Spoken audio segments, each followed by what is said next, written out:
ও ৰাম ৰাম, আজি পেচেণ্ট দেখোন চাই শেষ নোহোৱা হ'ল। ইটোৰ পিছত সিটো ওলাই আছেহি। আজি কি হ'ল? ভাত খাবলৈ যাবলৈ নেপাম যেন পাইছ। ডাক্তৰ ছাৰ সোমাব পাৰোঁনে?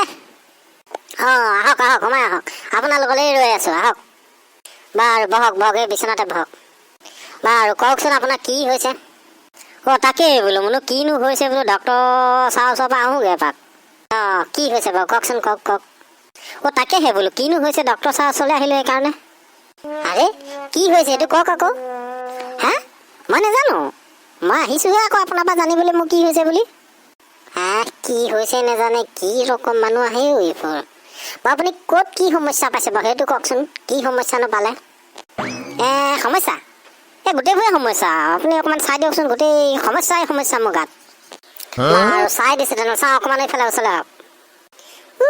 আপোনাৰ ঢেৰ প্ৰব্লেম আছে বুজিছে, ঢেৰ প্ৰব্লেম। বা কি প্ৰব্লেম হৈছেনো ছাৰ? কি প্ৰব্লেম হৈছে? ৰাম আপোনাৰ ঢেৰ প্ৰব্লেম। আপুনি হেৰি কওকচোন, আপুনি এক্সৰে কৰিব লাগিব আপোনাৰ 6খনমান। ভৰিৰ, হাতৰ, নাকৰ, চকুৰ গোটেইকেইটাৰ এক্সৰে কৰিব লাগিব। MRI কৰিব লাগিব, CT স্কেন কৰিব লাগিব। এই গোটেইকেইটা আপুনি কৰি লওক, তাৰপিছত মই আপোনাক ঔষধ দিম। ইমানকেইটা কৰিব লাগিবনে ছাৰ?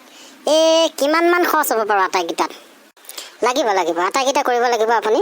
এইকেইটা কৰোঁতে আপোনাৰ প্ৰায় 30,000 মান খৰচ হ'ব, বেছি নহয় বাৰু। পইচাটো দিয়ক তেনে, পুটুককৈ কৰি আহোঁগৈ। আপোনাৰ টেষ্ট কৰিবলৈ মই আকৌ কিয় পইচা দিম? আপোনাৰ নিজৰ পইচাই কৰক। পইচাটো আপুনিয়ে দিব লাগিব, আপুনিহে বেমাৰ ধৰিব পৰা নাই। বেমাৰ ধৰিব নোৱাৰি ইটো টেষ্ট সিটো টেষ্ট কৰিবলৈ দিছে। আপুনি বেমাৰ ধৰিব পৰা হ'লে হৈ যায় কামটো। এতিয়া বেমাৰ ধৰিব পৰা নাই আপুনি, এইটো দুখটো আপোনাৰ। গতিকে আপুনি পইচা দিব লাগিব টেষ্ট কৰিবলৈ।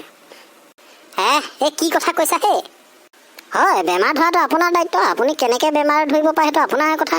এতিয়া কিবা টেষ্ট সেইবোৰ কৰিব লাগে, এইবোৰ কি কৰিব লাগে আপোনাৰ দায়িত্ব। আপুনি পইচা দিব লাগিব, তেতিয়াহে মই কৰিম। বেটা ই দেখোন মোতকৈ ছাৰ, ইয়াক এপালি নিদিলে নহ'ব দেই। ছাৰ অকলে কি বুৰবুৰাই আছে দিয়ক পইচাটো, মই টেষ্ট কৰি আহোঁগৈ। টকা 30,000 পুটুককৈ উলিয়াই দিয়ক। নহয়, বেমাৰটো মই ধৰিব পাৰিছোঁ, নোৱাৰা নহয়। মই বোলে টেষ্টটো কৰি চালে ভাল আছিলে। তেনে নালাগে দিয়ক বাৰু, মই ঔষধ দি দিম। আপোনাৰ বেমাৰ ধৰিব পাৰিছোঁ। এইয়াহে মেইন ডক্তৰৰ কথা। এনেকৈ বেমাৰ ধৰিব পাৰিব লাগে। ডক্তৰ আৰু ইমান MBBS পঢ়ি যদি আৰু বেমাৰে ধৰিব নোৱাৰে, ইটো টেষ্ট সিটো টেষ্ট কৰি এগালমান পইচা খৰচ কৰে, কি ডক্তৰ হ'ল নহয়? হয়, ঠিক কথা কৈছে আপুনি, ঠিক কথা কৈছে। আপোনাৰ বেমাৰ মই ধৰিব পাৰি গ'লো বাৰু তেনেহ'লে ঔষধ পাতি দিয়ক। কি বেমাৰ হৈছে কওক? আপোনাৰ প্ৰথম কথা কিডনী 2টা সলাব লাগিব। তাৰপৰা আপোনাৰ লিভাৰো চেঞ্জ কৰিব লাগিব নেকি, লিভাৰটো অপাৰেশ্যন কৰিব লাগিব। আৰু ব্ৰেইনৰ অপাৰেশ্যন এটা আছে। এইকেইটা কৰি দিলে আপোনাৰ চব প্ৰব্লেম ঠিক হৈ যাব। মোৰ সাধাৰণ আঁঠু বিষ এটা হওঁতে কিডনী 2টা সলাব লাগিব, লিভাৰ, ব্ৰেইনৰ অপাৰেশ্যন। এইবোৰ কি ডক্তৰ আপুনি কি কথা ক'ব লাগিছে? আঁঠুৰ বিষত এইখিনি সলাব লাগিব? অথনিৰ পৰা আপোনাক প্ৰথমতে মই সুধি আছিলোঁ নে কি প্ৰব্লেম হৈছে। এই প্ৰথমতে যদি ক'লেহেঁতেন আঁঠুৰ বিষ হৈছে, তেতিয়া ইমান নেবাহে নহয়। নিজেই কথা বহাই লৈছে। এতিয়া আপোনাৰ কিডনী, চকু, মগজু এইবোৰ চব অপাৰেশ্যন কৰিব লাগিব বুজিছে। অপাৰেশ্যন কৰিব লাগিবই আৰু। এতিয়া মই নাৰ্ছ মাতিম। ফচিহে গ'লোঁ নেকি চালা।